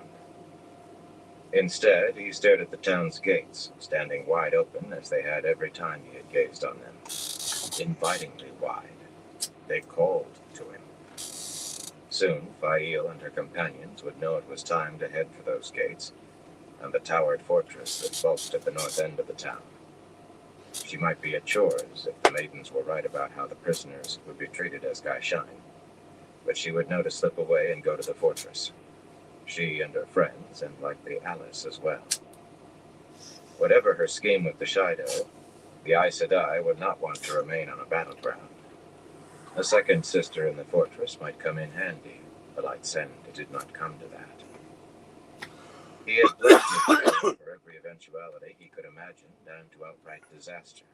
Yet this was no blacksmith's puzzle, however much he wished it were. The twisted iron pieces of a blacksmith's puzzle moved only in certain ways. Move them in the right way, and the puzzle came apart. People could move in 1,000 ways, sometimes in directions you never believed possible till it happened. Would his plans stand up when the Shido did something unexpected? They would do it, almost certainly. And all he could do in return was hope it would not lead to that disaster. With a last longing look at Malden's gates, he turned and walked back up the ridge.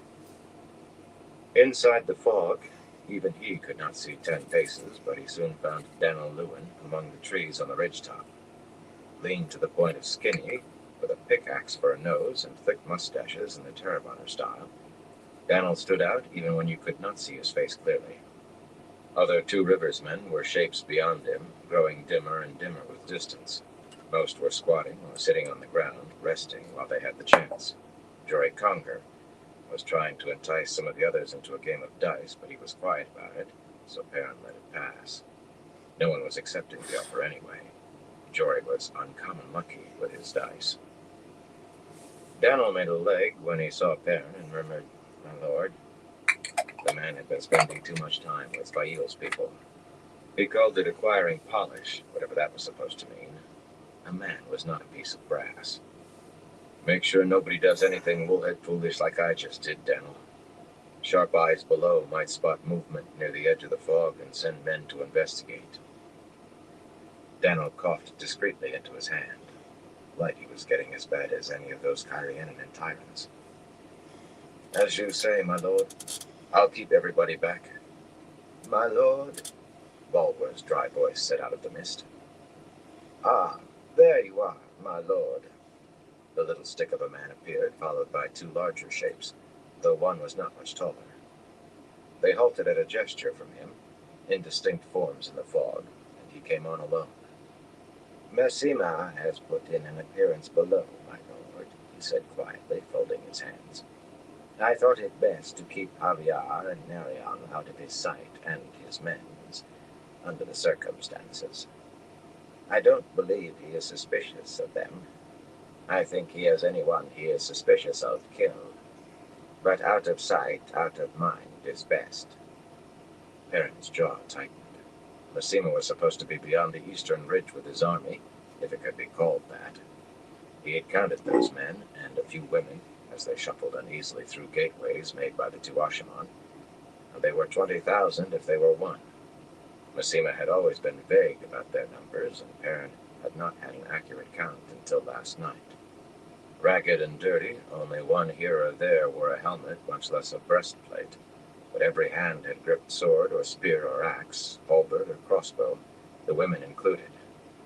The women among Masema's followers were worse than the men by far, and that was saying something. For the most part, a lot of them were only good for terrorizing people into swearing to follow the Dragon Reborn.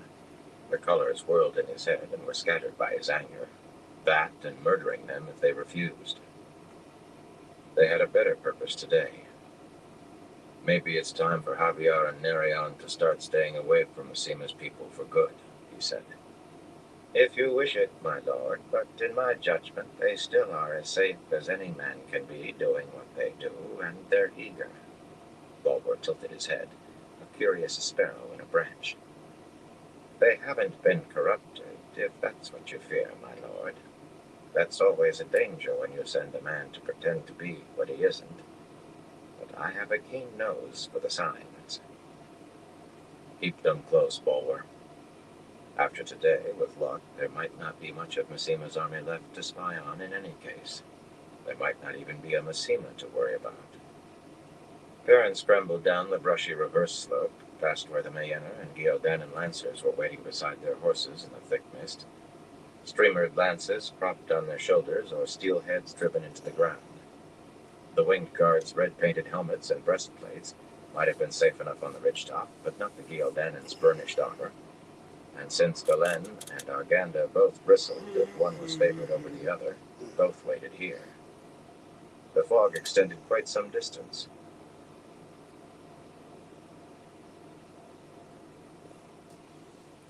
Alright, everyone. I'm gonna call into this live for tonight. I want to thank everyone for stopping by and everyone who continues to stop by. I definitely appreciate all y'all's support. Until next time, everyone, y'all stay safe.